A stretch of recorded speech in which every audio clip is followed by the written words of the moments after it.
Inside HMS Bubble, memo from Queen's Master of the Household reveals how Her Majesty and Prince Philip are relying on 22 staff who have said goodbye to their families for the duration of coronavirus lockdown to protect the royals at Windsor. 22 royal staff have sacrificed their home lives to stay isolated at Windsor Castle and serve Queen Elizabeth and Prince Philip for the duration of the coronavirus lockdown.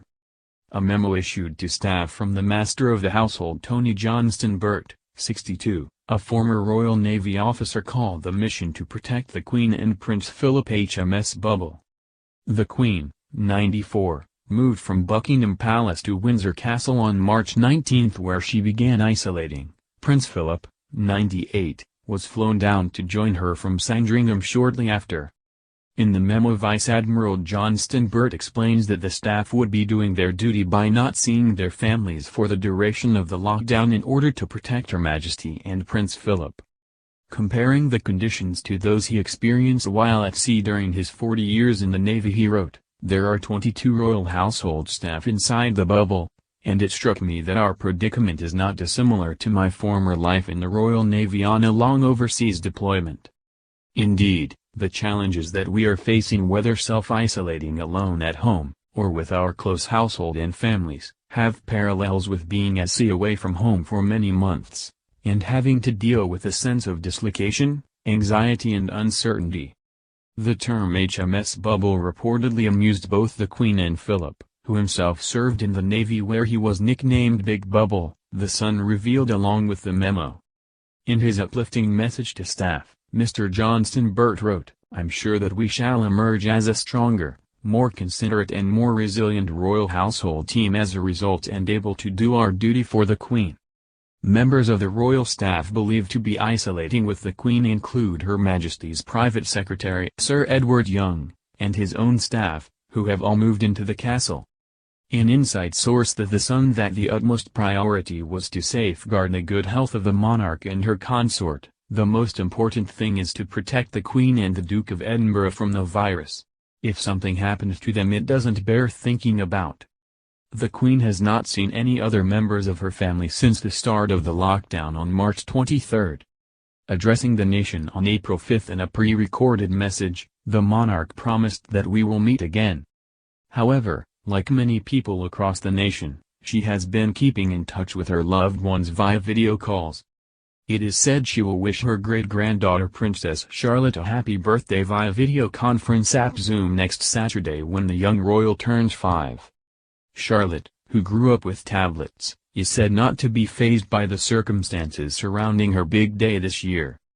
Tony Johnston Burt, who has 40 years of experience working in the Royal Navy, took his position as Master of the Household in 2013 and oversees the staff covering everything from housekeeping to maintenance and entertainment. The father of 5 made headline in September 2019 when it was revealed by the Mail on Sunday that he shared a tense conversation with the Queen's second son Prince Andrew. The two men are said to have argued after the Duke of York was refused usage of a Buckingham Palace room for his Pitch at Palace initiative, which helps connect entrepreneurs with potential patrons. Prince Andrew was informed the room was not available and was said to have been fine with the decision until Mr. Johnston Burt, the Queen's head of household, continued to speak his mind about his project. The pair then started arguing with one another, and the Duke was said to have got very cross. Speaking to the Daily Mail's Sebastian Shakespeare source said, Andrew was fine with that, but the aide then started speaking his mind about Pitch at Palace. It was like poking a bear. HRH turned on him and accused him of not listening and getting the wrong end of the stick. Andrew told him to go and have a word with his private secretary. It was more handbags than hand grenades. Buckingham Palace declined to comment on what the row was about at the time, but in a statement confirmed an incident had taken place.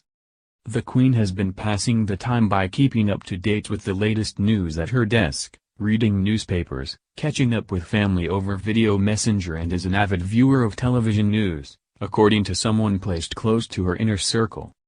Another pastime likely to keep her amused during lockdown is her budgerigars, which has grown from 2 free-flying Liberty budgies, gifted to her in the 1930s, to a flight of more than 100 birds. Graham Stone, The gardener and keeper of the royal budgerigars, revealed the Queen was fascinated by them and even once saved a bird's life. "I know she likes to see them when she is at Windsor," he said. In fact, it was her vigilance that saved a bird once. The bird had caught its leg in the wire caging, and when the Queen noticed she told the gardener, who called a vet to rescue it.